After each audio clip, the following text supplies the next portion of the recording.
আমখিনি ইমানটো জোখত কাটি ললোঁ আপোনালোকে ডাঙৰ বা সৰু কৰিব পাৰিব মোৰ যেহেতু 4-5 কেজি মান আম আছে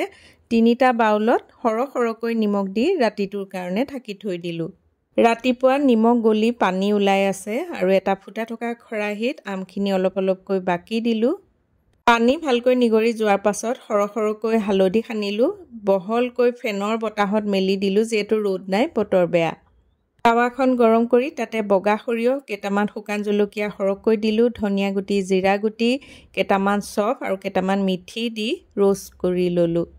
ঠাণ্ডা হোৱাৰ পাছত অলপমান ৰাফকৈ পিচি ললোঁ আমখিনিও শুকাই আহিলে এতিয়া এটা কেৰাহী গৰম কৰি সৰহকৈ মিঠাতেল গৰম কৰি ললোঁ